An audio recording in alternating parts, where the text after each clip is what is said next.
Well, here we are, guys. It is Thursday. So.Cal Smackdown. Beautiful, sunny day out here in Southern California. With the mid 70s. Dante, I know out there in Long Beach, we got probably mid 70s also. We missed you last week, brother. I'm glad you're back. How you doing up there? Oh man, it's lovely here in Long Beach. Enjoying the weather, enjoying the vibes. Missed you guys last week. Glad I'm on today. Got a great guest, and I'm ready to rock and roll. We will rock and roll. By the way, guys, he's going to be doing part two. Because last week, obviously, we had a little bit of technical difficulty of getting him on, but he actually was such a sport by allowing us to call him directly at his home and go via phone into the mic. But we're going to go part two. Hopefully, we'll be able to sit there and have him live visual. I call him Big Mac, Derrick Mcadoo, the great gentleman, man. Couldn't be more honored to have him back. So obviously, you can see in the bottom of the screen. NFL, CFL, great.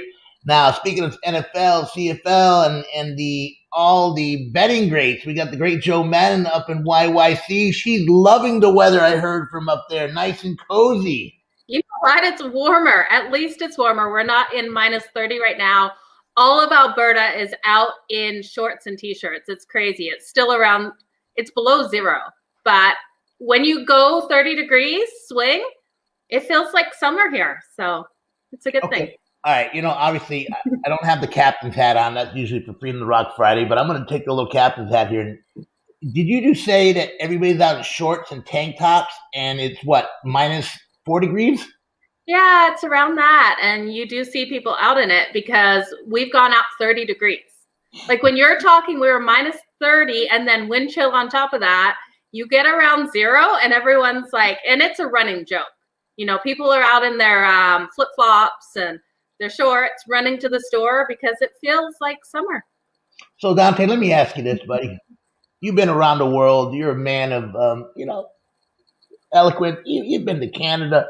Would you do that? I mean, Jesus Christ, is that something? Because I wouldn't do it at 30 degrees. Hell, I wouldn't do it probably at 40 degrees, go on in tank top and shorts. But, I mean, is that something that you would do? Probably. I love you, Dante. I love you. I miss you, man. I really do. I miss you. For the last couple of weeks, we sit there and had some issues on technical difficulty across the board. I want to do a couple special shout outs, guys. Today, one of our beloved followers, dear friend, David Andrews, unfortunately, his mother passed a couple weeks ago, and due to COVID, the burial had to be delayed. And they had a burial today. So my condolences, my love, my prayers go out to him, his family, his brother, Willie. You know what? It's tough across the board, guys. So we got Stephanie Harris. She's pondering mics, man. Every Wednesday night, she's doing great. 66 degrees in San Diego. Yeah, San Diego is a little bit more coastal rather than inland. Inland is usually about 10 degrees hotter than it is. But that being said, guys, let's talk about my San Diego Padres. Dante, I'm going to throw it right at you, dude. I think they're going to give an ass whooping, give it across the board to the Dodgers this year. What's your take? Well, number one, let's talk about the contract. I think it was pretty beneficial, probably more in favor for the San Diego Padres.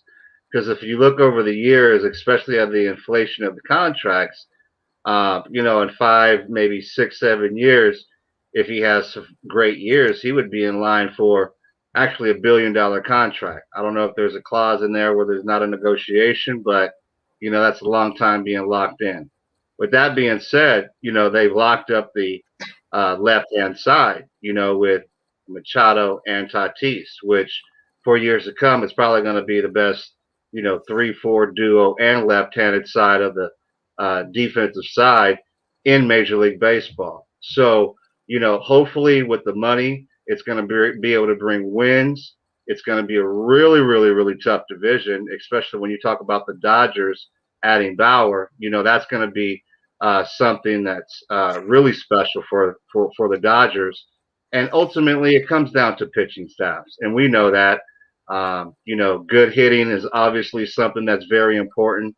But now when you got guys that are in the starting lineup that are capable of going 7, 8, 9 innings, and then you got a bullpen that can, stretch out, over through a length of a season, and then some additions as well. Look out. The West is going to be tough. Okay, so Dante, let me give you this because I know obviously we have this little going back and forth field, Dodgers, Padres. Obviously, you played for San Francisco Giants. It's still part of your team, but the Dodgers are your team and Padres are mine.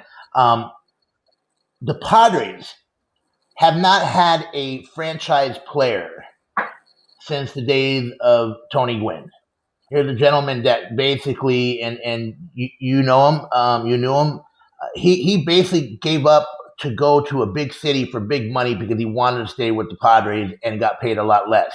Now here's a young man, Tatis, that gave up, in my opinion, like you just said, because I read about this, is that all the years of possible free agencies where he could have made probably close to $1 billion, if not close to it, for the sake of being with a team for that long, 14 years. Again, we don't know the details of the contract, but what does that tell you as a person, man? I mean, he's got to really sit there and say his heart's in San Diego. Well, it's not really difficult to fall in love with San Diego. Even though I'm an LA boy and a Long Beach kid, I've been down to San Diego, and I've always said if I had to move somewhere else, San Diego would be it. Very cool place. Besides Canada, Canada's real cool as well. We talked about that. But it's not a really tough draw for the organization, him living in San Diego. So I think that was naturally easy for him.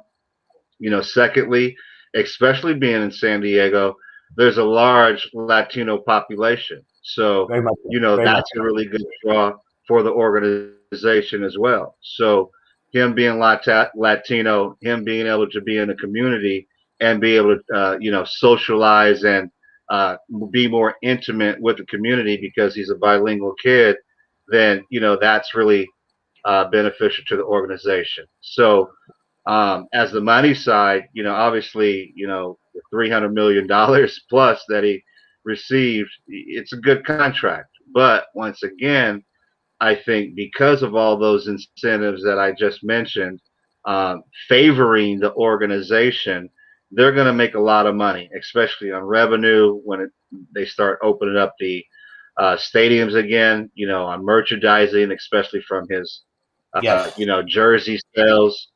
It goes on and on how the organization makes money. So let me it's a really good thing. I'm happy for both sides, but it'll be interesting what it's going to look like after year 5, 6, 7, and 8.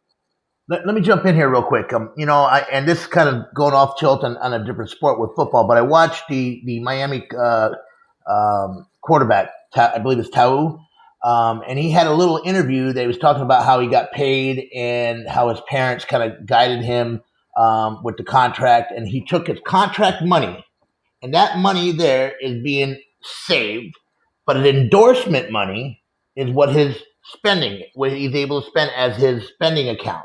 So that going back to Tatis, the $340 million that he got paid, that he's getting paid, obviously, but think about the endorsements that this young kid's going to be having, and we're not talking $1 million. We're talking about big time endorsement. So that's on top of the 340. I mean, he could easily go into the $500 million range. What do you think, Dante? Well, absolutely. He's what, 22 right now? We're 22. talking about a 14-year-old contract. So, I mean, even if he plays it out to the end, just the way that people, these players now are conditioning and keeping their bodies in shape, he might be able to play till like he's 43, 44. So is that normal in baseball now? Well, yeah. I mean, Albert Pujols is still playing. I mean, he just, really he's older, right? So it's rare, but we're talking about guys that sign these types of contracts, a la Alex Rodriguez, who played into his 30s and 40s. Alex Rodriguez, who played into his, Eric Jeter, who played into his 30s and 40s. So, Mike Trout is a example, exactly what they're looking at, signing a player young, especially at his magnitude, locking him in, and then hopefully him being a generational player. Well, you know what? They mentioned that if he would have held out, and Joe, I'm going to get you on this, but they were talking about some articles. They were talking about if he would have held out for the free agency, even through the first round of it, that he probably would have been up there in the Trout, quote unquote, money. I'm just glad for San Diego. And you know what? I'm just glad for the people because, the Chargers, they screwed us. The Aztecs, we had a great basketball team. Obviously, last year with COVID, that kind of went sideways. This year, the basketball team so. Hopefully, they get to make it to March Madness. The football team, backwards again. So, that I just think that gives us a spark here in Southern California, not having basketball, and then obviously the Chargers going up to LA. It makes a big deal. Joe, I want to bring you in on the football side of it now. Dak Prescott, they're talking about doing a franchise tag on him. I think close to $40 million.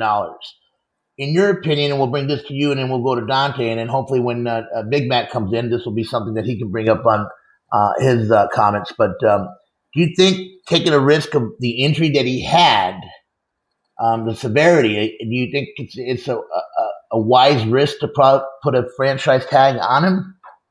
I wouldn't. I absolutely wouldn't. I don't know how he's going to come back and rehab from that injury. That was a terrible injury. And I know that in the NFL, they have the best doctors. In sports in America, these guys rehab from it. But how long is he going to last? That's my question. I don't know if he's going to play 1 more year, 2 more years. And to give him that, it's scary. That's my opinion. I want to go to Dante after this, but I will say this. Carson Palmer, if I remember correctly, is that the one that what the quarterback out of San Francisco went to Giants, went to Washington. Dante, help me out on here.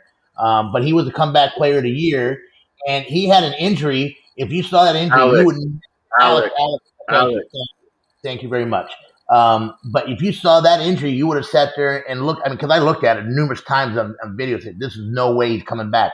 He almost had to get his leg amputated. He came back. And he was Alex Smith. Yeah, Alex Smith. Thank you very much. I was thinking about Carson Palmer because of Cincinnati and a couple other teams out there that are looking for quarterbacks. But Dante, what do you think? Do you think he deserves it? Obviously he's a great player, and he went down. He took a risk. Is that something that you would do if you were in the ownership side of it? Ownership side of it. You're talking about it, who, what? You skipped over the names and organizations. I'm sorry. We're talking about Dallas Cowboys. The Dallas Cowboys. For Dax Prescott. Correct. Man, that's a really sad deal.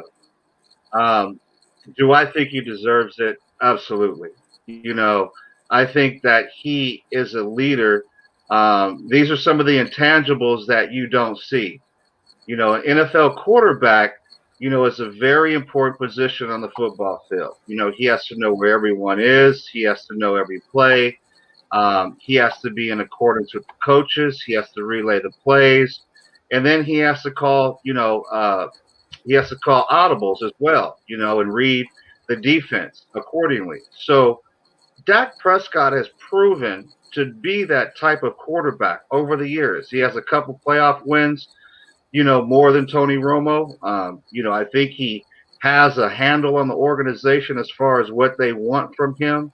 It was, a sad situation that he did have that unfortunate injury, but it's been proven because of today's science, these guys are coming back. They're not only coming back healthy, they're coming back stronger. No one thought Alex Smith was going to come back. That was really nasty. That was almost like the Joe Theismann injury. Right. And now we have a guy who has actually come back from a Joe Theismann injury. So, with Dak Prescott, I think with the medicine, like Joe said, I think it's definitely realistic that he can come back 100%. and be a great quarterback for someone. Now, to add this, is it his decision if he wants to come back to Dallas or not? It should be his decision. Absolutely. Yeah. And you have to ask yourself this, the way that I was treated after I put 5 years in, getting that free agency. Now we've asked for basically equivalent money of the guys across the board. Carson Wentz, who just got a job over there with Indianapolis Colts, was just kicked out of basically Philly. They're just basically going on his potential from the previous years, right? So you can't do that with Dak Prescott. It seems like the game changes when it comes to guys that look like me. Well, one thing that I'm worried about is obviously if they franchise him again, he has no choice unless he decides to sit out. And I mean, obviously $40 million is no chump change. But you brought up the point of the quarterback going to Indy. I mean, these guys. I mean, they almost like they just threw him out. I mean, first of all, they fired the coach of the quarterback's coach in Philly. And then all of a sudden, it made it sound like, okay, they weren't going to get rid of the quarterback. And all of a sudden they get rid of the quarterback. And to me, I think Indy favored on that whole deal. Joe, what do you think? I don't like Wentz going to the Colts. I'm going to be completely honest with you. I don't have that much faith in Wentz. He's injury prone.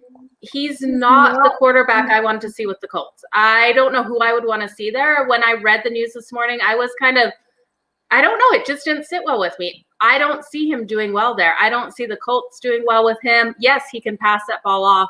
Yes, he's going to have better protection. So I think for himself, this is a great move going to the Colts. But I don't know if it's going to relay to the Colts getting somewhere this season. So I'm not sure, you guys.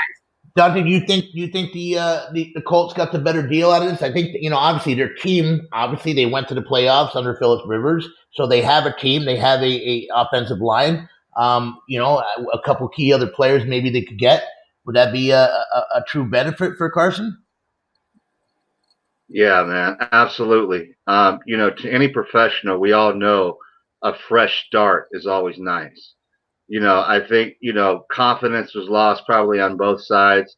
And you got to look at it from Carson's side, too. Going into his career, he's the hot quarterback, gets paid a lot of money, leads you all the way down, to the water, but, can't drink, can't get the horse to drink it.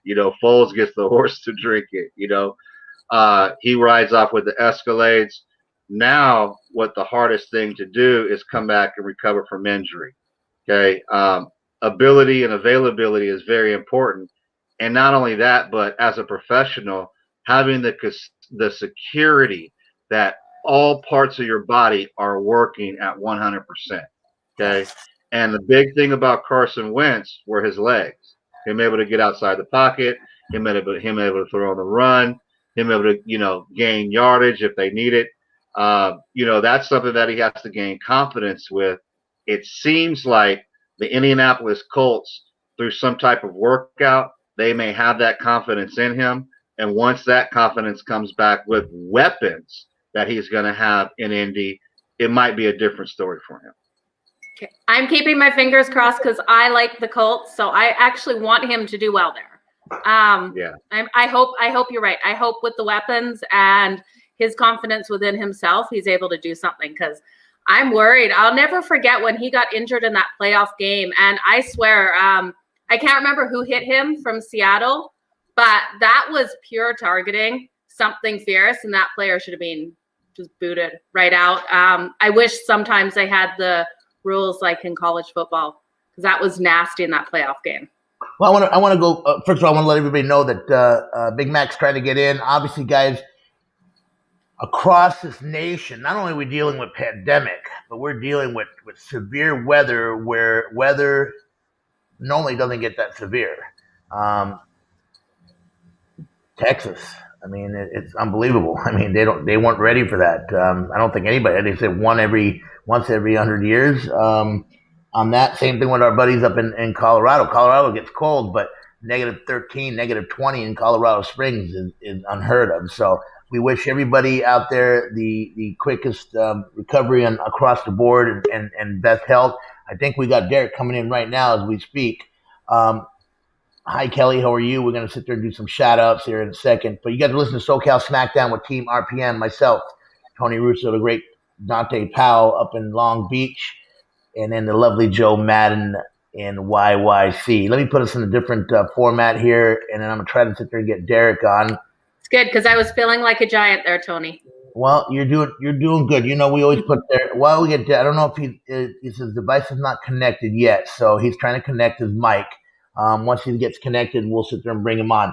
Now, Dante, playing baseball obviously is different than football, but you played different sports. Philly is probably one of the, from whatever all the guys I've interviewed, all the guys I've talked to, and by the way, I've got a lot of relatives out in Philly, being Italian. It's a effed up place to play, man. The sports fans, they love their sports, but if they turn on you, they turn on you quick. How did you get it? Well, I think that's what I enjoy about Philly. It's either a love-hate relationship. You know where you stand. And then when you go to Philly or places like New York with a, high media presence and then a high knowledge for fan presence, then you know that you're going to have to perform.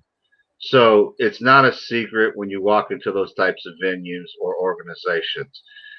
With that being said, I think it elevates, a player. It can make or break a player. And, that's kind of like a la Bryce Harper. I think he has to get, going, I think because he is Bryce Harper and I think the fans know what he can bring to the table. A lot of money's been spent on him and then he's going to have to perform, especially being in Philly. So I get it, man. They throw little baby corn cobs and batteries and stuff at you, man. So they're not playing in Philly if you're not playing well. So that's just what it is. And then with the corn cobs and the batteries, are going to come some serious insults. You're joking, right? One of no, like one of the better ones I heard. One of the better ones I heard. What was it? Was it in Philly? It might have been in Philly or somewhere else. But one of our bigger players. He was about close to about 270. And you could tell catcher had a big stomach. And this is back when you could start dipping, right? Dipping and chewing. So he had the dip in his back pocket, right? And one of the fans said, what's up, Pena? What are you doing over there? Smuggling ding dongs? So it was like. Well, I would love to hear what his response was. Well, hey, it's probably R-rated. It was good. I gotta say this because I've been to a few games too, where you get these hecklers, man, and a couple beers in them, and they're ruthless, dude. They will go below the belt. Sometimes talk about your wives, your family, and there's a line that shouldn't be crossed. And I think Dante, you could vouch for me on this. I think there's been times where players have gone into the fans, into the stands, and actually gone after fans. Man, we got to get one of my boys on the show. Leading up into this, one of my boys in the show, and bless his heart. I really thought he was a major league material type player. His name is TJ Staten, left-handed hitter. Played with him, single A, double A. We went over to Hawaii and played over there for 3 months, right after our long season in A-ball.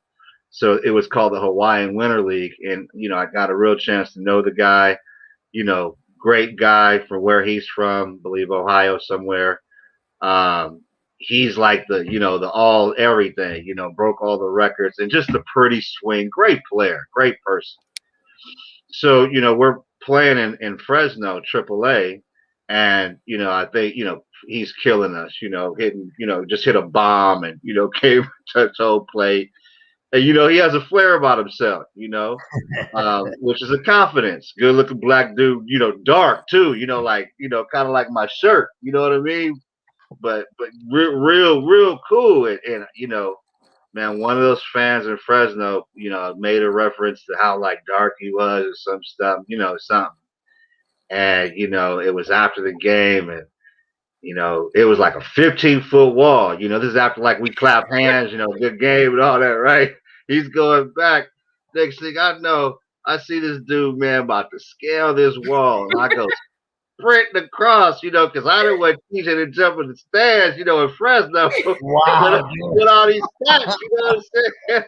So I'm pulling him off the wall, So I pull him off the wall, man, and I grab him, and look him in his eyes, and just fire's coming out. I know he wanted to kill it. That's what good teammates are for. Hey man, but I had to keep him out them stands, man. So yeah.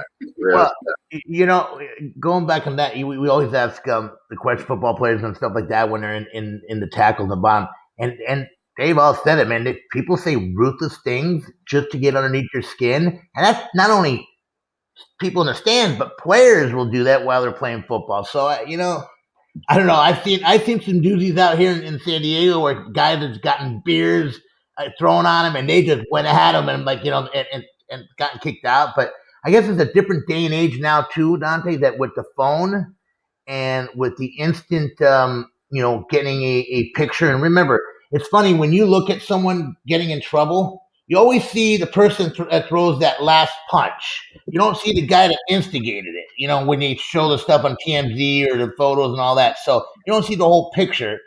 And a lot of times, these fans should be banned. And I know, obviously, the Chargers and the Raiders had their rivalry. When they used to come out here, man, there used to be, I think it was one of the biggest days that they used to sit there and arrest guys. And not just Raiders fans, but Chargers fans, because it was out and out like a brawl where people would sit there and fight. And I'm like, wow, you come to watch a game, and next thing you know, there's fights going on in different parts, and all because of the game.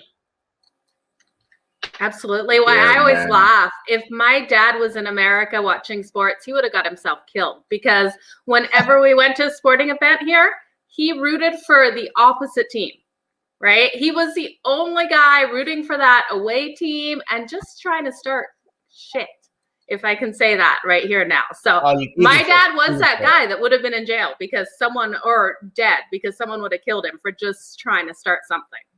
You can say that on this show. That's no big deal. Hey guys, you listen to So.Cal Smackdown, powered by Stables Media. We're trying to get Derrick Mcadoo. I see him on there. I don't know if he knows. If you can hear me, Derrick, you have to turn on your mic and the cam on the device. Hopefully, if not, I'll try giving him a call directly.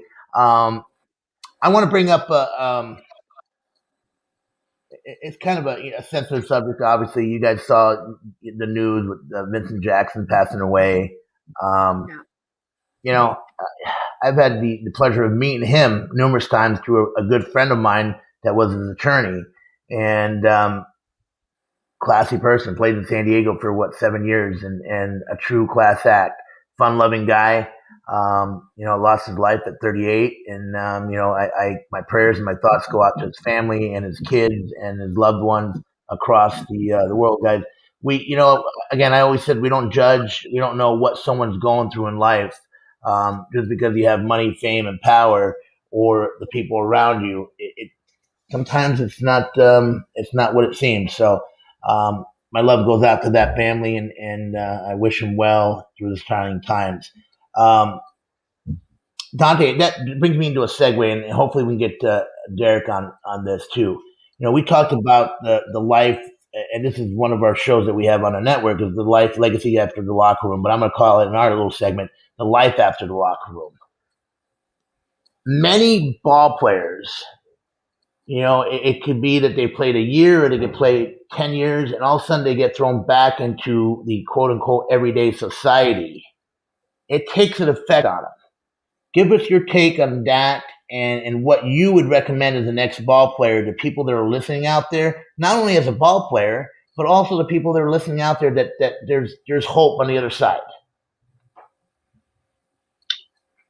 Well, absolutely. That's, some of the things that we'll be implementing into our BBYCB mentoring program, the Power Sports Apparel brand.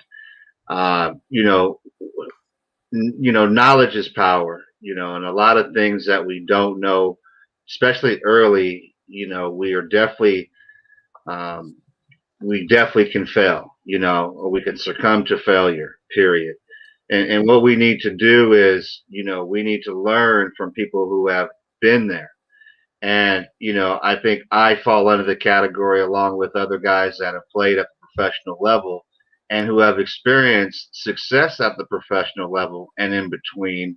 Um, and then also some failure as well. So, I've experienced both sides of the ladder. That's exactly why the mentorship is really important. But with that failure, it comes a lot of learning lessons, and that's what we want to teach. We want to teach how to stay away from the failing points, and a lot of that is number one, when guys get paid, they don't put away their money. We talked about the money aspect of it. Guys aren't taught to put away a nest egg. Guys aren't taught to use their endorsement money. Guys aren't taught how to use their salary money to get them through the season. And then a lot of times it depends on what rounds guys are picked in. So if guys are picked in selected from the old times down at the bottom of the rounds, obviously they're not going to get paid that much. So, getting rooms and, with roommates and teammates, kind of saving your money that way, that's something you have to do. Making investments as well, knowing how to make investments, when to make investments. A lot of guys, once they do have the opportunity and they sign their name on the dotted line and they receive those big checks, what happens? They're going to get all kinds of things from the bank. Okay. Agents are going to start calling them. People are going to obviously notice because their contracts are going to be all in the newspapers. So there's going to be a lot of attention where it comes to them. People have great ideas, but what comes with their great ideas needs money, period. It's either financing it or knowing somebody who is close to you that can give it to you. So, you're going to get all these other, hey, I could do this for you. I could do this. All these smart people around. You have to have the right people around you who can say, hey, we all agree where we can make investments. Last but not least, having structure as far as on the field and what you're doing as far as building your body, getting stronger, conditioning, getting your mental process ready to go into whatever you're playing, basketball, football, baseball, whatever high sport it can be. So now you have three areas to where we'll fit, to where you're learning organization, you're learning how to develop and grow mentally, physically, and emotionally and spiritually. And then also too, you have a nest to fall back on if you have questions or there are some learning moments or some failures that you've gone through and you have somewhere to go, somewhere to fall back on. So this is something that we were creating. It is a problem, especially when you talk about back in the old school. But today, I think some of the younger generation, they're more cognizant on their finances. Parents are more cognizant on keeping their finances, their nest egg for future, generations. Well, let me ask you this, Dante, and as an ex-ball player, I mean, I think it comes across in any time that you achieve any kind of success, be it in the entertainment industry, be it as an athlete, be it as what Joe does for with wagering. The hardest part is saying no, because you feel like if you say no to someone, you're letting that person down. Especially, and this, a lot of times when you do become successful, you tend to get people that are family members that need help, and they always expect something. And saying no or trying to guide them to helping themselves, where maybe helping, them achieve buying a house, buying a car, whatever it may be, but not actually doing it for them. And this is something that I want you and Joe to sit there and go back and forth on, and let our viewers listen to a little bit. Go ahead, Dante. Well, Okay. I don't necessarily, I think it's a real privilege, especially for, African American ball player, or, Hispanic, especially a minority, we call it in the United States, maybe not now, but a minority to make that much money. That's generational, life changing money. There's a lot of things that you could do with that, especially so that money never exhausts. For me, I think real estate, is something that's highly valuable. It's something that, it's tangible, the appreciation in it, especially if you do it the right way. There's different sectors in real estate, especially when you talk about investing, being an investor in the different projects, which can add a lot of value to your portfolio. That's what I really suggest, for people. Obviously, there's hits in real estate, but one thing that remains the same, even if there's a hit in real estate, you maintain that property because of its tangibility. I'm talking about if you're an investor. Therefore, you can rent it out. Therefore, you can gain some profitability. Off of that, it becomes an asset. So, therefore, real estate, I think, is important.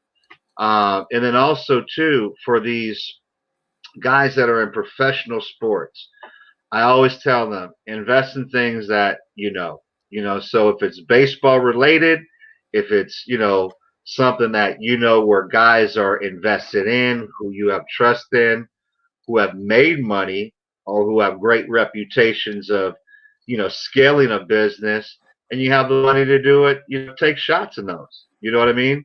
Right. But other than that, you can put money in the bank, obviously accumulate interest that way. There's several different avenues to where you can actually keep your money making money. So that's something that within our team and our group, our mentoring program, what we want to build that type of awareness as well. Absolutely. Joe, go ahead. I'm sorry. Well, I was gonna say, but it trickles to all aspects of people's lives. Like I even look at the oil and gas sector in Alberta, and so you have these guys working on rigs, getting jobs when they're early 20s, and they're making six figures, and these guys don't know how to manage their money at all. Just like professional athletes, because to a 20-something-year-old making six figures, they spend everything. And so you have all these people that are basically, they can get loans for anything they want. They buy all the toys, they do everything, but then recessions hit and things like COVID hit. And now you're seeing all these bankruptcies because no one actually had the money and the banks just handed them the loans and all these things. So I think overall, there needs to be mentorship for people, and it needs to be taught in schools. It shouldn't be in high school that we don't learn about how to manage our money once we're done. Well, that you brought up a good point. Today on CNBC, they were talking about the GameStop frenzy that happened. And Dante, you probably know about that a little bit. With the market getting manipulated, where the stock went literally from $9 to almost $400 a share in a matter of like a week, and they call it a short squeeze. But one of the guys that was on the committees and one of the representatives said, we need to actually start at home in school teaching the kids what it is about the stock market, what it is to buy a stock, how it is, and the manipulation of the internet, the social media, how someone could say it's a great thing, and next thing you know it, there's someone that bought that stock at $460 a share. That stock now is at $45 a share.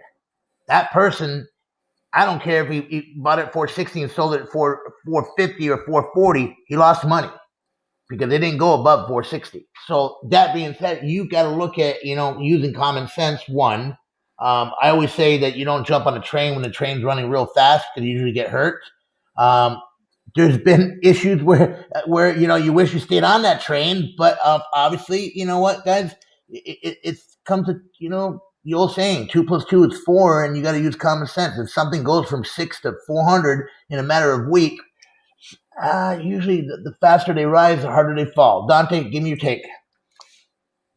Well, to tell you a little bit about stock and elaborate on that, they're too volatile. Number one, what's going on now, especially with the coronavirus, if it stops, there's certain stocks that people are invested in that you'll never know about.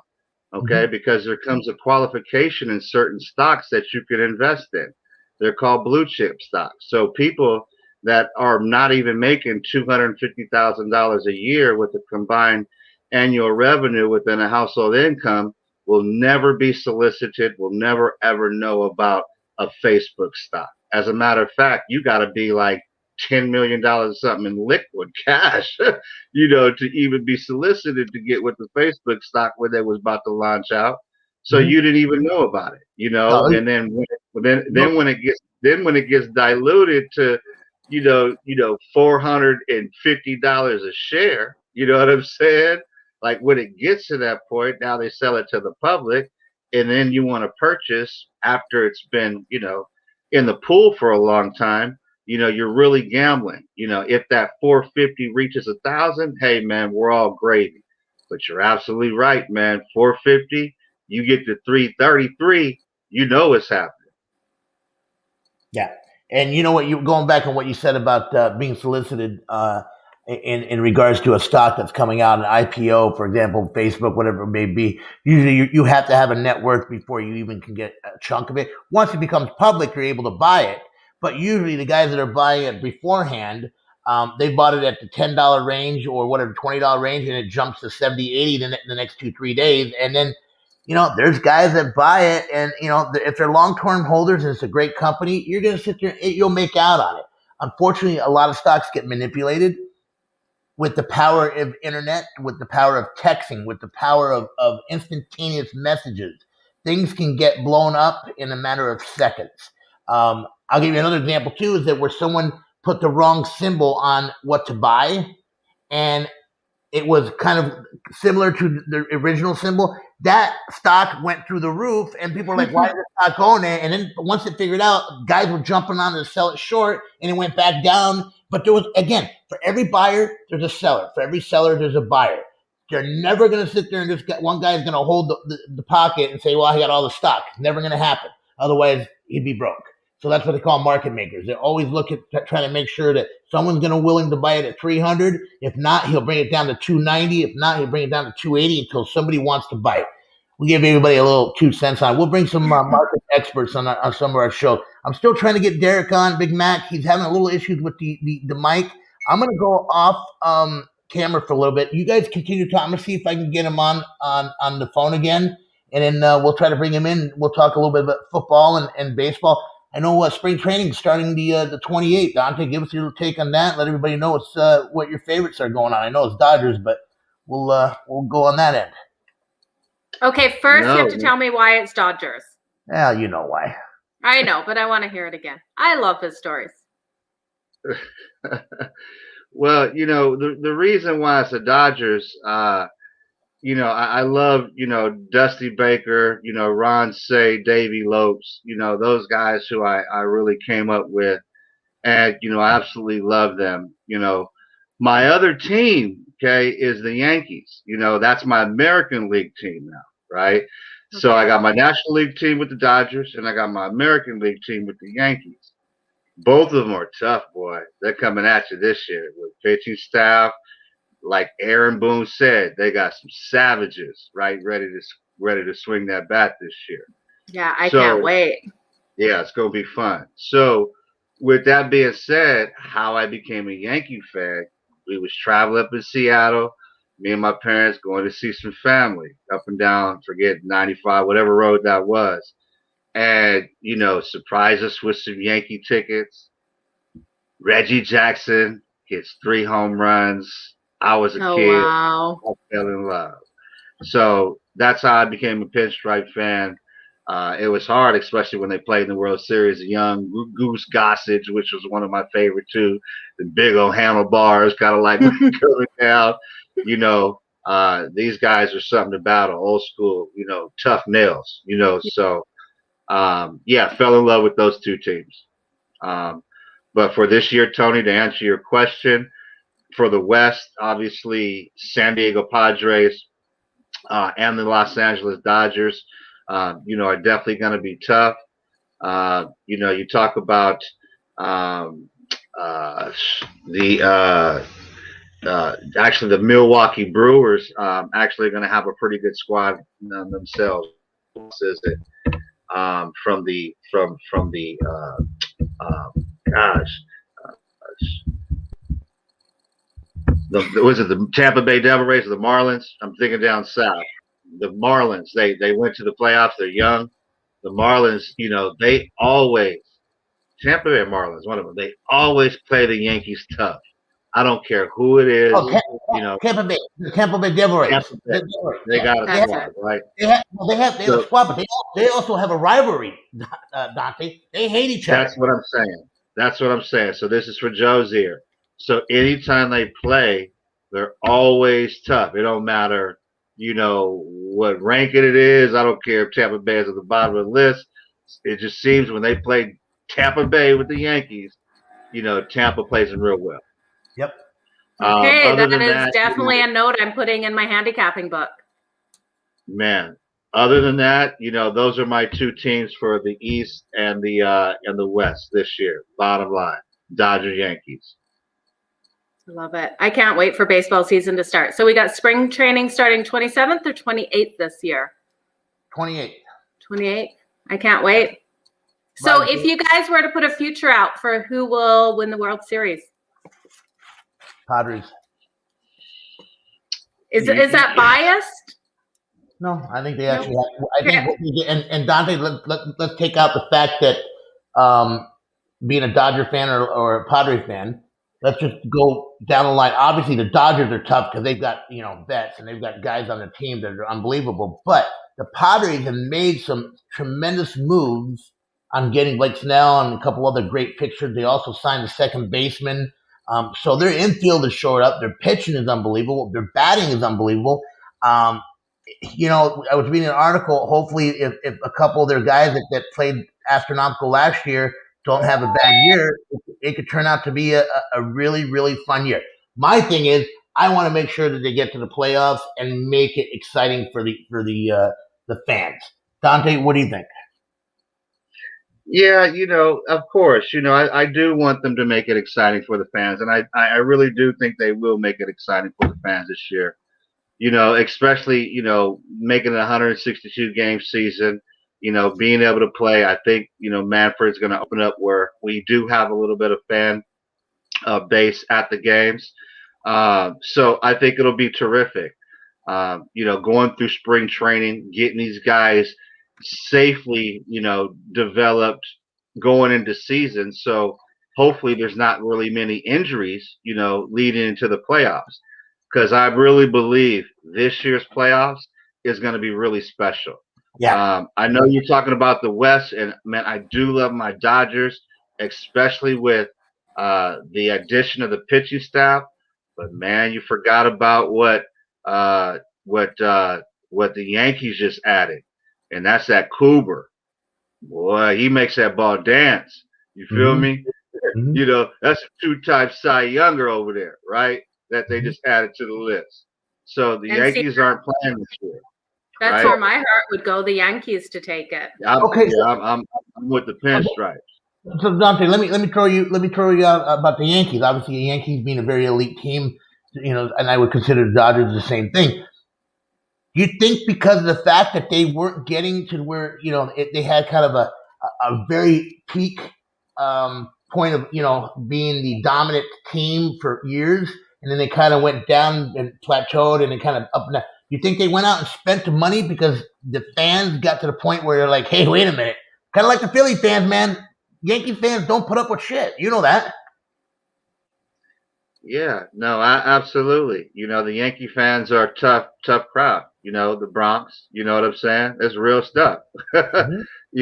But when it comes to, but when it comes to, as far as, fanatic, activity, it's hard to really beat a Philly fanatic. That's why they're called the Philly Fanatics for a reason, right? Okay, but I have to ask this. Across the board, though, is it the Philly fans or like across all sports? Which fans are the craziest? Nah, Oh, man. I'm gonna tell you this. Oh, ouch! I forgot wait, about wait. something. We're gonna Okay. get I'm gonna tell you. I'm gonna tell you what fans ain't to mess with. Yeah, I Okay, need to hear this. they're in Utah. Are you serious? They're in really. Utah. I never would have guessed. Oh, what? No, Utah. Utah would talk about your granddaddy that just passed away 2 days ago. I just had a sip of my coffee and you guys almost wore it. What? Utah would talk about your sister that just got handed over by 3 men while you running up and down the court. Are you Hey, kidding? how's Tuesday doing? Are you What? kidding me? Are you kidding? Utah. Oh, Okay. what? Are Cold. you? That's Cold. going in my notes. Oh, okay. Cold. Wait a minute. Okay, let's go back. Let's go back. Cold. You got me. You know me. The My mind's Mormons is cold. hold on a second here, now. So Utah's got the Utah Jazz. They don't have a professional baseball team, so they must have a minor league team, do they? Have a minor league team? They got the buzz. They call the buzz. When I was playing, they got that AAA team out there. So I spent some time. Oh yeah, and Wow. you talk about from a basketball standpoint. Oh, it's truly noted. Oh, what? Come on, man. Oh, what? They'll get all in your skin. It's like, what? That came out your mouth. At least Philly, they'll have some sensitivity around some personal shit, so they'll just hit you physically, right? They ain't gonna talk about your family. They ain't gonna talk about your kid, because you know how Philly fans is. They gonna kill you if you talk about theirs, right? Right? So they just go throw something at Oh my God, Right? I love it. I never would have guessed. Wow. you, right? I would have never. Utah. You know what? Oh If you man, ask, Utah, they gonna throw that at you until you come in the stands, right? But they gonna talk serious shit. if you would have told me and said, "Hey, I'll give you 20 guesses," and You I never would have, guess that. no, I never guessed Utah. I would have thought maybe Tampa. I would have thought maybe even Arizona or something like that, because but even Yeah. Arizona's a lot of transplants, so I couldn't even think that, because there's a lot of Yankee fans, a lot of Chicago fans, a lot of fans that they're from back east that transplanted to Arizona, and they love their baseballs there. And same thing with California, though. Even in San Diego, there's a lot of transplant from Chicago, New York, Boston, that love their team. So San Diego was kind of like the I don't want to use this terminology on this show, but it was kind of like the kid that nobody wanted, I guess. You know what I mean? They sit there and let it go. They let the basketball team go. And now the Clippers are playing good, and LA's got, how many teams you even got up there? How many more you want, Dante? You guys have all the teams. Man, hey, come on, man. We LA. This is where you want to be at. As a matter of fact, they were talking about moving the Angels to Long Beach. Why you tripping? What? Wow. I didn't hear about that. You better get that bat Yeah, phone. this was years. This is years of talks from. This is years of talks from Long Beach. Let me close that. Years of talks because we have the Queen Mary down here. Right. And the Queen Mary sits right on the port. And at the port, they have this place called the Spruce Goose. I don't know if you've ever heard of it. The Spruce Goose is this huge wooden airplane. It's the biggest wooden airplane ever built by Howard Hughes. Mm-hmm. And it was inside this really big dome, white dome, sitting right next to the Queen Mary in Long Beach. So they were talking about Disneyland building a stadium, which is Angels, whole deal down in Long Beach. Interesting, huh? Well, and you can get that. Hey, it might be one of his ball player guys telling him that Utah's not really that bad. Probably. All right, someone from Utah going to talk about his mother right now and say, like, seriously, why would you call us out like that? Hey, Dante, that's right. That's a good point. It may be somebody watching out there from Utah that knows you. They gonna know. I ain't afraid of you. Hey, Utah. They love you too, Utah. I gotta say this. We're at. I had some good times in Utah too, boy. We got the memberships to walk into the little pubs. Oh man, that's right, because they don't drink. Is that all non at that time? I don't know now, but I think it's all non-drinking area. You couldn't get in and drink or go to pubs or stuff like that. It's kind of like real straight as an arrow. But see, usually You gotta have a membership to walk into those places. See, you got really? Yeah, it's kind of like having kind of having one of those memberships to elite club. Yeah, they have. I never been to Utah, so it's one of those things that people that. But you know what? People that come out of there, they sit there and come move. They're fun people. Maybe a little crazy. You might be right. You might be right, though. No, I love it. I love it. I've never been. All right, guys, we got about a half an hour left on the show. We're trying to get Derrick, again, to apologies to all our listeners. And I feel bad for Derrick. He's trying his hardest. Guys, Texas had, they got hit real bad. The internet's not working, trying to get on his mic. So, you know what, Derrick, if you're listening, don't even worry about it. Big Mac will have you back on. I will tell you this, so you guys know, I'm lining up Kurt Bavacqua, hopefully for next week's show. We're going to talk about baseball again. And then we're starting to bringing some ball players, Dante, some baseball, getting, transition.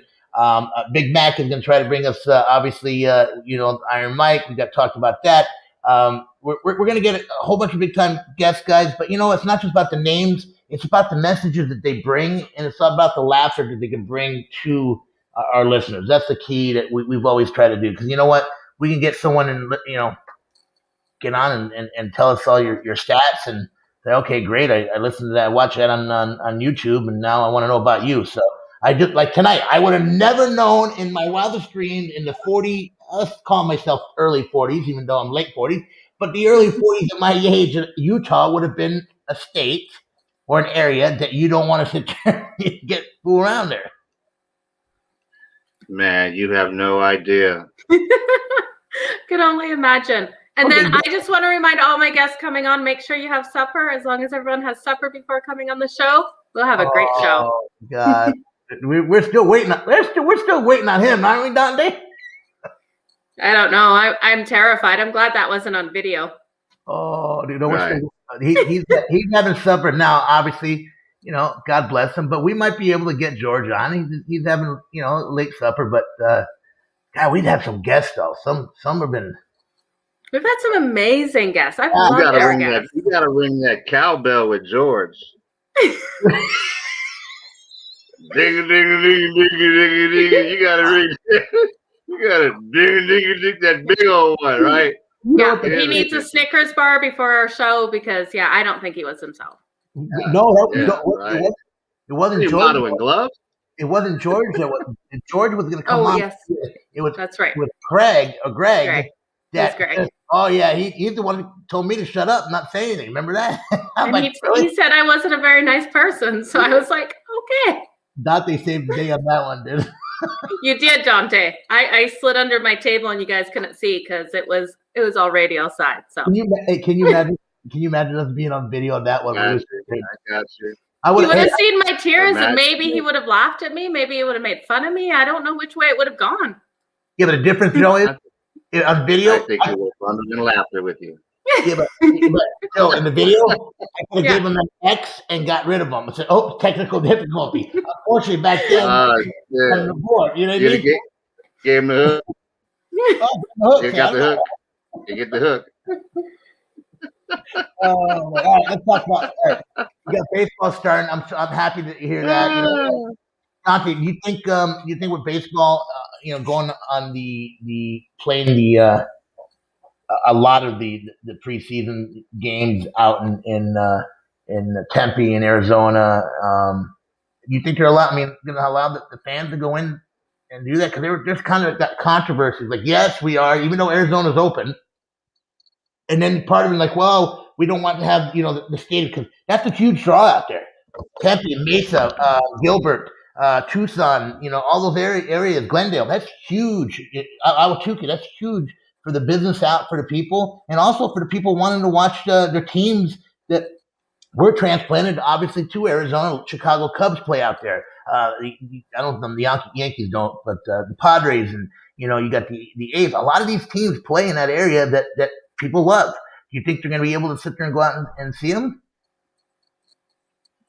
No, I don't think they're going to fill the stadiums to capacity. I hope they don't. And then two, you also know that just for right now, Arizona's is considered a red state, and they're going to be really different and maybe even difficult on some laws and policies that's going to be passed, But however, they also know that Major League Baseball and spring training is a huge asset to the state. It's their moneymaker. It's where major leaguers, it's where people come in as a travel destination from all across the world. So, they're not stupid. They have to look at this from a financial standpoint for major leagues, and they have to look at it from a safety standpoint. Yeah, and you know what? I was talking to Vasu about this. Obviously, he covers baseball for Fox, and the protocol. NFL did a great job. I got to say this: they did a great job. They started from start to finish. They had some issues, but they made it through, and they ended it with Super Bowl. Um, Baseball, I hope it doesn't sit there and we start finish, go back, because that I'd rather have them start a month later, Dante and Joe. I don't know if you guys agree with this or not. Rather than sit there and start and then have to stop for 3, 4, 5 weeks and then go back on and then shorten the season and so on and so forth. What do you think about that, Joe? I just want to ask a question. Are they playing in any sort of bubble? I haven't heard. No. Okay. So we're back to just normal. Yeah. Okay. Yeah, I haven't heard anything, and I've been meaning to look this up. And I really liked how they did it last year. I really think taking those precautions, hard though with players and their families, and I get it. It feels like we're at a point we need to get back to life, but we really can't. So I don't know. I'm at an impasse with this whole situation because it seems like every day so many people are affected, but mental health is so draining and it's hard, you guys. We're going to touch on that here in a second. But Dante, I want to throw this question out at you because you played professional ball. Do you think because of Major League Baseball and obviously the NFL, they're big, they're huge. The union's big, powerful. NFL's powerful. Do you think they're going to sit there and get extra attention on getting the vaccine for the players, so they're vaccinated prior to actually getting into full swing of the season? That's a good question, especially because you talk about the NFL and the NBA pretty much dominated by African Americans. There's a trust factor that has been broken by the government, especially when you talk about African Americans here in the United States of America when it comes to vaccines. So, it's going to be hard to try to make it mandatory for these players to be vaccinated. I'm sure they can maybe put it in their contracts that they must be vaccinated. Oh, that's awful. Yeah, and that would be something that's against our Constitution, and then you would have a big lawsuit with that. Mm-hmm. So there's a lot of juggling. I think there's a lot of politicking, especially with the players union and the NFL union and players union on all sides versus the organizations. So talks among them. Hopefully they come out with some type of solution where it does not infringe on constitutional rights for the players, but there's some type of safety provided for all who participate. Okay, so let me follow you up on this question. So MLB obviously says, I'm going to throw out a hypothetical here. Okay, guys, we got the vaccine. Everybody needs to get vaccine. Now you got the MLB union saying, wait a minute, you can't force us to sit there and do this. Now, are they looking at it again because of the dollar sign, or are they looking at this as the right thing to do to keep the players, the family, the fans safe? Or are we still too early in the phase of vaccinating people that are we taking that risk that might hurt the players? Because obviously the players are very healthy. Otherwise, they wouldn't be playing professional sports. These guys are in tremendous shape. Dante, Joe, what do you think? Okay, I right away I'm going to say I think it should be up to every single person if they get vaccinated or not. It is a personal decision. To put that on the players and to make it mandatory, I think is total BS. And if they do that, I don't know. It drives me nuts to say Dante, that. what do you think? Well, yeah, it's kind of difficult because the players union, I think, for the baseball side has to start collectively agreeing and getting together and becoming stronger organizationally wise. Making policies, because now I think they understand that they do have some power, right? Right. They used the NBA as a platform for Black Lives Matter, for social injustice. They use the NBA platform and vice versa. The NBA use the players to come back and play. Okay. So they get TV rights, they get earnings, they get their money. So it was a two-way street. So, I think they have to come to a solution. The players union has to understand their position of power, and then they have to implement it when it comes towards whether they'll be vaccinated or not. And if they do that as a collective agreement, as a bargaining agreement, put that in as a policy to where, hey, look, we don't trust the vaccine. We're not going to play. We're going to sit down and strike. Everyone's going to sit down and strike because 45% of the league does not want to get vaccinated. I don't care if it's not the majority. 45% is a large percent, even when you talk about a minority number. So, they have to really look at this. They have to look at the dollar value, the figures, what's going to happen the next maybe year or two if they do strike. But there's going to be a lot of things that are to come. Looking at this as well, looking from a political angle, Tony, especially Yep. here in, the United States of America. Biden says, and when he says something like this, we will have enough vaccines for everybody by July. Okay. He ain't saying we'll have vaccines for everybody just to sit back and just say, hey, we got some leftover vaccines. And when that time comes, it's going to get real interesting. I'm sorry, I struggle with this. If they make vaccines mandatory for you to do stuff, and I have a real issue with that. It's against everything. And I'm not anti or for. I'm on the middle right now. But the minute you tell me, the government tells me I have to do something, I have a real issue with this. Well, I've heard, obviously through the grapevine, and you hear speculation, you hear people sitting there saying, if you're going to be in a certain situation, if you're traveling, you either have to be vaccinated, show that you got vaccinated, or you have to go into what they call a 14-day quarantine period. Now, if I'm going to go to, I'll give you an example, if I'm going to go to Hawaii, unless I plan on spending a month there, I would hope that I'd have my vaccine, that I got vaccine and show that I got vaccinated, so I'm able to go to Hawaii.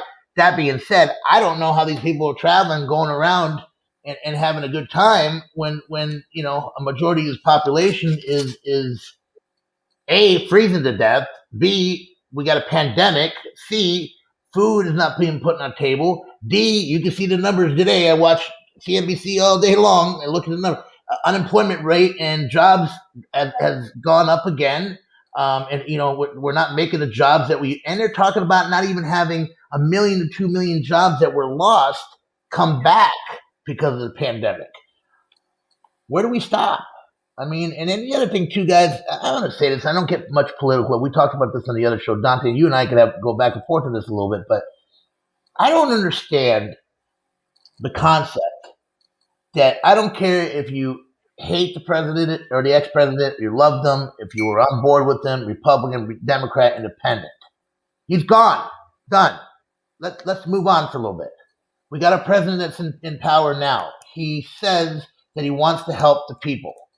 Instead, they do an impeachment trial for a week and spend hundreds of millions of dollars that are taxpayers' money that could have went to help the inner city youth, that could have went to help vaccinate the impoverished people, that could have went to help people pay for groceries that they can't sit there and afford. But instead, we want to sit there and do this at a time when we're already cut off at the knees. They don't care because they've got hundreds of millions of dollars in the bank. And just like today, Ted Cruz has a quote unquote taking a trip to go to Cabo San Lucas. He don't really, honestly, he doesn't care about me, you, or anybody else. He cares about himself and his family. And it's sad. These are the people that we put up there. Now, I know that I want your opinion on that. I just don't fathom the fact that people are spending that kind of money and saying, hey, we're going to, have this 5-day deal when we still can't get aid that we were promised to the people that need it. That's my take. Yeah, I don't want to get too political on this. I know, and we all know that there's official aid needed for everyone. There was a shutdown of our country. Therefore, rent wasn't paid, mortgages wasn't paid. You couldn't go in and work to feed your family. That definitely has to be some type of responsibility goes to our federal government. And I know there was a back and forth issue when, Trump was leaving office, and then when Biden was coming into office, I know Trump was talking about, 700 at first, and then he raised it to 1,500 when Biden was talking about, $600, for everyone.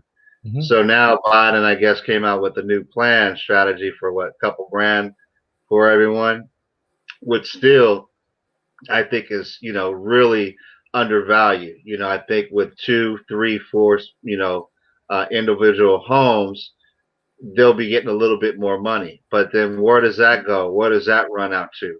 Now you got to pay all these credit cards out. You got to pay all these debts out. How does that even equivalate or add up to even paying all that out?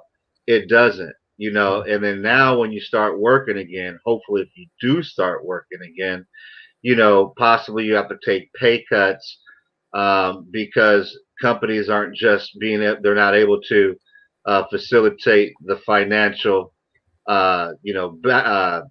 background of as far as paying their employees. They can't, they can't feed the overhead. So now comes the owner's decision, when it talks about insurance and everything else. So there's just a trickle down effect. So hopefully the federal government stepping in, can find some way to where they could sustain, throw out some type of, substantial, payments, or even cancel payments to where people don't have to pay them, like a fresh start program. Here we go again, 2021, summer. Here we go. We're kicking it off new. Dante, so I think we have to have something like that. Because I got to jump in on that, and I'm going to get Derrick Mcadoo on the line here real quick. He wants to say hi to everybody. He feels real bad. Hold on one second. They got him on. Derrick, how are you, buddy? How you doing, man? Here, let me get you up on the mic so everybody can hear you, see you. All right, there he is. Hey, man, how you doing? Can you guys hear him? Hold on a second. I don't know if the mic is on. Yeah, can you hear him? Yeah. Yeah, he can hear you. You got Dante, you got Joe, and you got myself. Okay, cool. Everything going well, guys? I'm so sorry. This is the craziest thing down here with what's going on in Texas right now. It's just half of the time your phone will work and half of the time it won't. But Derrick, we're praying for you. We can hear you. We're praying for your safety, buddy, because I know, we see pictures across the board. We don't want to tell you how nice it is in California because that'd be kind of an insult, but it's pretty nice. No, that's good. I'm glad it's nice there. Hey, you know what? I was shocked, Big Mac. I was shocked that we were going to be in the 80s here coming up in the next 2-3 days, and I'm looking. Like, I've got relatives back east too, and they're getting pummeled. Now, and for Texas, you guys are normal. You don't only get snow out there. Yes, sir. Yep. When I was smaller, we would get it all the time, but we're getting it now. Now it's stopped, so that's a good thing. But I can tell you, Tony, our service and everything has been horrible. Well, you know what, man? That's got to be expected, especially with all the stuff that's going on. And, we even talked about that with, everybody being on Zoom and doing the internet. Sometimes there's certain times of days that I don't care if you got the greatest internet in the world, your internet's not working because everybody and their mother's on it. So, hey, Dante, you got a question for Big Mac? No, Big Mac, man. I'm sorry that you're having trouble out there. Man, I missed you last time. I'm glad that I could see you, be able to say hello to you. And then the next time we have you on the show, we got to rock this out. What you think? Hey, I think that's great. I mean, what I'm doing is I switched phones. I did everything to try to be right on time. I was ready. I'm down in the lobby. I'm telling how many people so glad to be here. Hey, he called me up. Hey, I got to tell you that. I love the guy. He calls me up. He goes, Tony, I got half the hotel's working with me, and they all want to say hi to you guys. I'm like, oh, we'll take you out. Oh. I got another question for him. As for now, we're just keeping everyone off the roads for now. Earlier today, I went back and my house was destroyed. I don't know if you got my the video. The video, yeah. I told Joe about that earlier. That you got the cracked pipes and all that stuff that happened out there. It's unbelievable. It was horrible.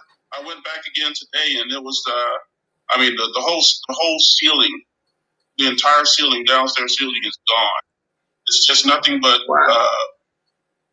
just the plywood and everything laying there with a lot of insulation and water. So it's it's one of that, but that's everyone on my street. So that's the hard thing about it. It's everyone on my street is going through the same thing. So it's okay. We're pulling together, and and what we can't change, what we can't do anything about, we just give it to God, love Him, and He'll take care of us. That's it. You can't change anything that's already happened. Dante, you got a question for him? Yeah, Derrick, there was like a 117 car accident out there in Texas due to like the snow. Was that anywhere near you? Yes, sir. Oh, no, wow. It wasn't quite near me. It was over near. Yeah, it was actually, but it was farther away up north than where I'm located in Katy, Texas. But that accident was more than bad, and we had enough of them inside the city because people just not knowing about the snow. Like I learned myself when I was in Canada, and we had maybe about 4 or 5 really snowstorms when I was little, and over about a 15-year period, 15 to 17-year period when I was growing up. And so we when I was up there, I learned how to drive in that snow and weather, but no one can drive on ice. And when you tell them that, they don't want to listen. You're in Texas, man. You're the Cowboys. Hey, so Big Mac, what's the normal? Because I mean, obviously, I don't pay attention to the weather every year, but what's the normal weather supposed to be like right now out there? Is it supposed to be in like the high 50s, high 60s, or? We're usually in the 70s and the 80s. So that's what's so surprising this year. And that wow. That cold air will make it down this floor. We're out in shorts. Wow. November and December, we're in shorts and we're playing basketball. It was a year-round sort of a vacation feel to everything. That's why we brought our children, my children, down from Canada, United States, and we brought them down. And that's so they can have more time outside, more time to play, more time, and an opportunity as well. So this is really. It's not that everybody's panicking. It's just no one knows don't know what to do. Well, according to everything that you hear, is that no one ever expected something like this happening, and then they weren't any protocols in place. I guess something like that. It was a no protocol sort of thing. I think that maybe our governor sort of threw it, and I'm just being honest. This is and using my opinion. I think that he just put it aside a little bit, and just didn't take it seriously until it was right up on him. And then, when it got here. I guarantee the winds were blowing probably about 30, 35 miles an hour, 40 miles an hour. And then the cold was rushing in. It just changed from nice weather to just horrible weather probably within 45 minutes to an hour span. It was incredible. And then the next followed that one in, and we were just like, that just beat us up. But the car accidents, I saw 5 just single accidents. People do not know how to drive in the snow, and no one does. No one unless you have a skidoo or something. You can drive in the snow, but it was pretty horrible. They were all horrible accidents. So just pray for us out here. I noticed skidoo. I noticed skidoo is we learned that last week from our Canadian friends. Skidoo, we do that in the snow. Sir. And I'm gonna ask, Joe wants to ask you a question. I want to ask you one more. So is the main issues right now? Obviously, the cold, we know that, but is the main issues a lot of the piping and the water waves getting bursting because of the cold? Yeah, what it is that just a lot of us, I live around a lot of engineers, so you know how that can be great or it can be aggravating. Either one, they're all just technical. But I mean, at least you're going to get the truth. Right. So the engineers are saying with our builders here, the way they build the piping, it's not. They use the copper pipe, the copper piping, and it's so small and so picayune. And what happens is it'll heat up on the day, then that night it cools down, heats up, cools down, and any kind of stress, you keep putting that type of stress on metal, you know what it does? It either enlarges, the seals give away. So, when it soldered it. Right. So that's probably because that's what I've seen is that everybody, most of, even like the pictures that you sent me, most of the homes are just, and I'm like flooding. I'm thinking to myself, the snow melt quick, and then I put 2 and 2 together when you sent me that video. That's what happening. A lot of these homes were getting flooded because the pipes were bursting. They couldn't shut it off. Joe, you have a question for him? I don't have a question, but I just want to wish you my condolences. I'm getting feedback. Sorry. Wish you my condolences. And I hope that you haven't lost anything that's not just material. Material things suck to lose, but I hope you haven't lost anything that's you can't get back. So no, I am absolutely fine. Only thing I lost that I've ever lost, I think, because God has been so good to me. Only thing I've ever lost is my mom 2 years ago, and that's the only thing that I've lost. And I found her again. So to everybody listening in the radio station and everybody there, at home, it's just I'm grateful. I'm very happy, and I wouldn't change a thing. It's just another part of life. I'm gonna break through it as well. It has a finish line. I'm just ready to get to It's just another hiccup. You know what, Derrick? We love you. We love you, brother. We're gonna get you back on. I'm gonna sit there and work. I'm gonna call you this week and try to work on that little technical issue so we can get you on there. Because obviously he has the video in the cam because he's obviously on there. But it's just a matter of getting on there. We will work with you. I thank you again, man. I can see you. I can see you and Joe. I can see the guest. Yeah. I can see everything. The young lady that's really great with computers. She said, your signals are not strong enough to carry everything. This is not strong enough. She was moving through to my settings, and she was saying, well, let me try this. And she tried it. I could hear you. I could hear Joe. I could hear the whole conversation, but I was part of it, and I don't think you were able to see me yet. No, we weren't able to see you. I saw that you were coming on, but one of the things about StreamYard, I will say this: if there's any kind of technical or any kind of like a weaker signal, because it's obviously being broadcasted throughout the world, it does interfere. So don't worry, we'll get you on, buddy. Right now it's our Wi-Fi. I can tell you for sure because just trying to get it is incredible. Yeah, well, I would imagine everybody. I'm surprised you can still get the phones and the everything else working right now with all the pipes busting and the cold. That's gotta be tough. I know. I was talking to my cousin in Connecticut, and he works for one of the main power lines. He says, Tony, once it's like that, it's down for a couple of weeks. You might fix one area, but if you get another storm, you're screwed. You're gonna get another storm coming in. Yeah, but we'll just have to make it through that one too. But the greatest thing is that just being but back to that side, playing the football, being able to be successful, being able to come out of it. And I heard y'all were talking about financial issues and stuff like a lot of players are having. But we have to start holding not just the players accountable. We have to hold. I think we have to start holding some of the teams accountable. They pull these guys out of here at 20 years of age, and then they have nothing set up to assist those guys. They have nothing set up to sort of say, "Hey, you know what? Slow down, buddy." I did. It was called Mom and Dad. And then I also had so many incredible people like Mark Addicts and Lyman, like Mike Singletary, of course. When I first, he said, "Hey, everybody take care of yourself. Don't be an idiot. You representing Baylor." That sort of stuff. So, it was just one of those things where I think that the money, and it's not a lust for money because the money's there now. If you come in on the fourth round, you're still signing what, $2 million signing. That's not even stepping on the field. Wow. And then when you pay your money, when they pay you what you're going to get your salary, then that's going to be another 17. So what do you really? It's not that.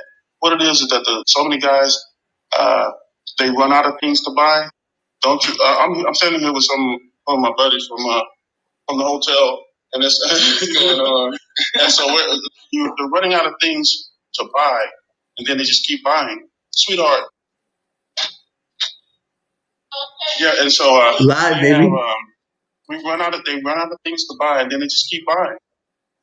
And I mean, I have people in agreement with me right here, So I just wanted to make sure that But when I answered that question, I wanted to answer it so bad. It's just like I think what we're doing is we're not bringing them up as young men. They're letting that part just go, like Gene Stallings would do. Like still great coaches that are in the NFL right now. They would pull you aside and say, "Hey man, what are you doing? What are you doing? I know what you're doing. You're acting a fool. That's what you're doing." They don't want to hear that now. Their feelings get hurt.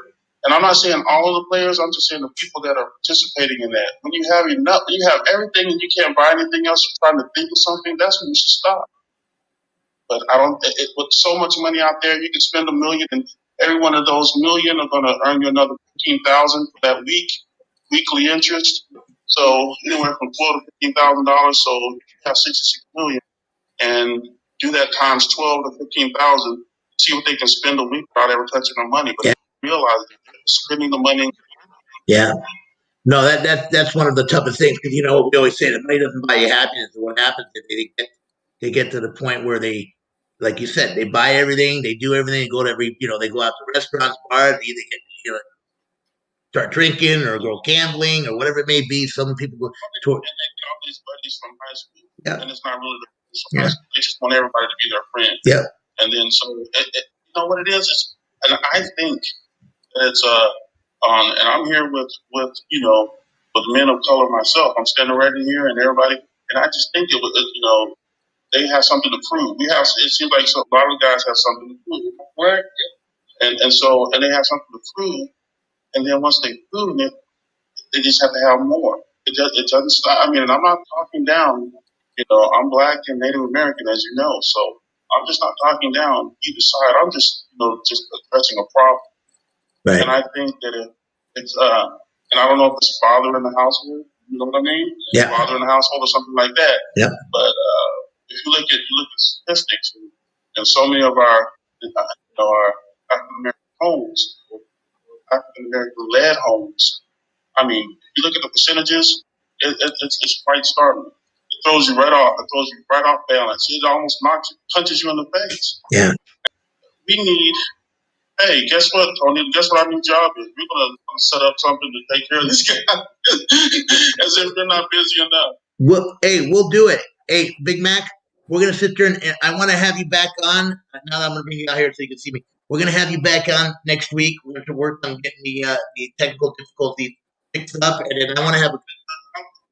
I'm going to go by the phone place, and I want to speak to them and tell them exactly what I need. I want to show them the link. I want to go through everything with them. I want to set it up, and then we'll be in a great place. You got it, brother. God bless you, man. Thank you for coming on, guys. Joe. Thank you. Thanks, man. You got it. Thank you, man. Thank you, man. Always, Big Mac. Yeah. I'll talk to you later, but thanks, man. What a great guy. Great guy. I can't wait to have him on. Just lost you. Oh, there we go. I lost you there, Big Man. Hold on. Let me See, now I'm having technical difficulties. No, he's an awesome guy. You know what? For someone to spend, I'm going to say this: someone to spend an hour and a half on the phone to try to figure out to get on, that tells you that you know what, Joe, Dante, they really mean it means a lot. That's all I have to say. I mean, most people will sit there and say 5 minutes of my time, see you later. It's not worth it. I'm going to move on. This guy's done this 2 weeks in a row for an hour and a half to try to get on. So, and that means that he truly appreciates us, and we appreciate him. Now, I want to go back, and I'm going to leave it this because we're almost done here. Going back to what Dante was saying about the government, with money, and Dante, I think you remember this because you're in real estate. In 2000, let's call it 2008, 2009, when we had that bubble in the real estate market. Okay, what did the government do? What did the government do instead of helping out the people? What did the government do? They bailed out 5 major banks, saying, "Hey, we know you lent money to probably the wrong people, or not sure say wrong people. Shouldn't have lent money to certain categories of people not meeting the criteria, but they wanted because they wanted to sit there and get the house going up and getting the interest rates at 8, 12. We're using the arm, and what happens? Everything took a hit, but the average Joe lost it. They lost their homes. They lost things. Yeah, they can sit there and say they didn't have to pay back the remaining balance or whatever it is. But the banks all got bailed out. Every single one of them got a loan from the government in the hundreds of billions of dollars to turn around and make sure that they were solvent. And they paid back the government X amount of money, so the government made money. But now the banks are high and mighty. I have a friend of mine, you guys know him, Armin, that he's been 6 years nonstop paying his car payment, and all of a sudden he bought a new car 2 years ago, and all of a sudden because of this he lost his business. He was a luxury car service. They told him you got 30 days, otherwise we're going to repossess you. Are you kidding me? That's what I don't like. Yeah, neither do I. I think it's really sad what the banks do. So they don't take the personal aspect into consideration even in times of pandemic. So sad to see. Nope. Dante, any last words, my friend? Tell us how we can get a hold of you. Tell us how we can sit there and... But first of all, I got to say this again. You know me. What did you think of the guy that wore the leotard during the Super Bowl? I could have done that and promoted Powell Apparel, my friend. My immediate thought, I thought that was Tony's cousin. It matched his skin tone. Like, it complemented perfectly his skin tone. So I was giving him thumbs up. Complimented his skin tone. Yeah, it looked beautiful on him. Someone helped him pick that color. Brother, Absolutely. Dante, the funny thing was, Joe and I were talking about it on a different show, and I had said, I don't think this year there'd be a streaker because there'd be a lot of police and COVID and not many fans. And all of a sudden I saw that because she told me the prop bet was like, I don't know, was it 21 or whatever it was? It was big money. I can't remember what it was. It was good money though. Right. And all of a sudden I see this guy. I said, are you kidding me? And the guy, dude, and you watch him, it was unbelievable because it played back in it. And supposedly he put a bet of $50,000 that there was a streaker, and he won $390,000, but they didn't pay him. Wow. Yeah. So if he was smart, I tell you what, yeah, I heard a story like that where, I think in San Diego they were pretty known for guys streaking across Jack Murphy Stadium. So what the guy would do is, I guess there was a fraternity. So the guy went to the fraternity. He said, "All right, man, I'll bet you guys, you guys like 100 of them. You throw in, $100 each, and dare me, I'll run across the field." Right. So this cat, he goes to the police officers. He goes, "Hey, look here, man. I'm gonna run across this field. I'm gonna give you $2,500 of it. Just go ahead and tackle me. Send me off the back door, and we all break smart, even." Dude. That's the genius. Who's the winner in this? Hey, okay, that's genius because it's like my daughter. I'll give you an example. Like my daughter, I give her sometimes $5 to clean her room. You know what she does? She'll take $2 of it and go to her brother's. Hey, Rocco, clean my room for me. I'll pay you $2. And I'm like, that's not what it's for. But that's genius. I mean, that's a mind working. All right, guys. We've been listening to So.Cal Smackdown. We had special guest CFL NFL great Derrick Mcadoo join us here the last couple minutes. Obviously, he had some technical difficulties due to living in Texas with all the snowstorm and the severe weather across the nation. We wish everybody well. We thank him dearly for everything that he's done for our network, and also he'll be on next week. We will be getting Kurt Pravakwa also to talk about baseball. I got a few other baseball guys lined up. Hopefully, my buddy David Justice will come on, and Randy Jones, and we'll get some more guys. Dante, on your end. Last words, Dante. We'll close it out. Get a hold of me, Pal Sports Apparel. Check it out on Facebook, Pal Sports Apparel.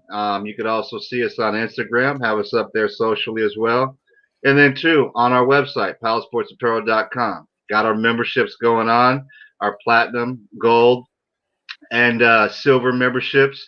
Go ahead and check them out. They really help our programs, the Pal Sports Apparel BBYCB mentoring program. Be the best you can be.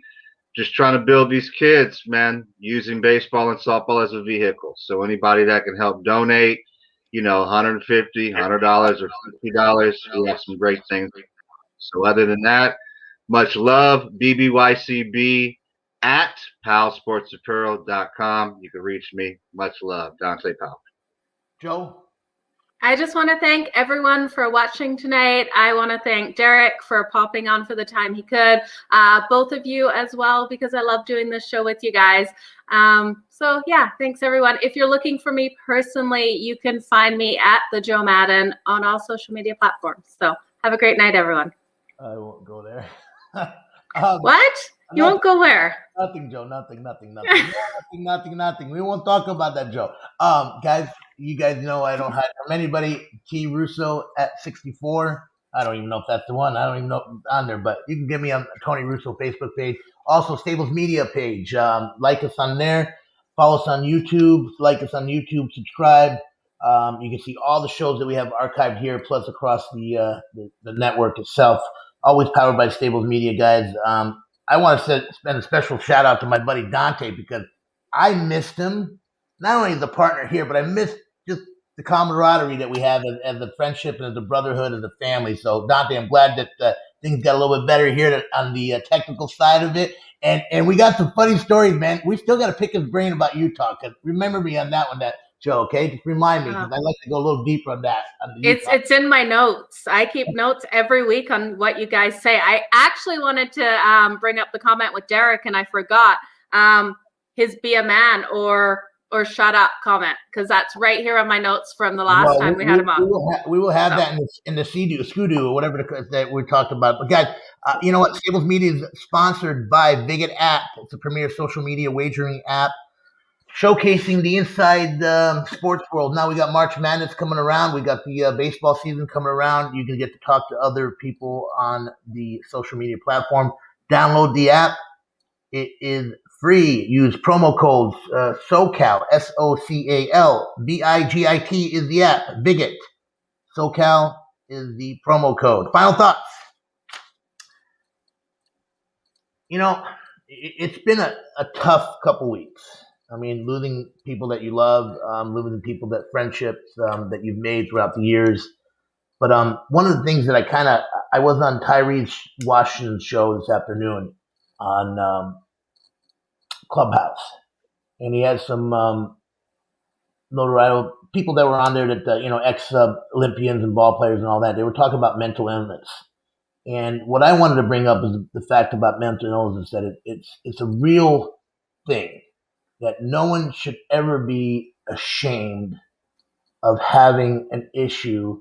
And it could be minor, it could be major, it could be depression, it could be from losing someone, it could be from not playing ball anymore, whatever it may be, but it's real. And it doesn't matter if you're a woman, a child, a man, that taboo crap about only women crying. And I cry. I lost my wife. I lost, my cousin. I lost dear friends. Joe, we talked about this with your daughter, Dante. I know you've had things that happen in your life. But I turn to faith, but I also want people to know that there's always a light at the end of the tunnel. Even if it's just flickering, that light gets darker. Don't ever give up. To my buddy out there, Vincent, his family, I can't fathom. And I'm not gonna lie to you, man. There's been times when my wife was, I'd sit there, but what kept me going was my kids, and just knowing that all of a sudden, you're gone, and 1 minute you're talking to someone, next minute he's not here. So, guys, if you have an issue, if there's a problem, if you need to talk to someone, you know how to get a hold of Dante, you know how to get a hold of Joe, you know how to get a hold of myself, or anybody across the Stables media. We're never gonna turn our back, and if we can't help you, we will find someone that can help. We've got many resources, people that are doctors, people that are therapists, people that are in the business itself. But if you need someone just to say hi, reach out. We'll always, always be there. And that being said, guys, always pick up the phone, tell someone you love them, and show it to them, not just say it, because you know what? Words mean nothing unless you follow through. Guys, I love you. Dante, I love you, brother. Joe, I love you. Thank you for a great show. As always, we'll see you guys next week, 4:30, So.Cal Smackdown. Have a great week and weekend. Bye, guys. All right. Much love. Bye, everyone.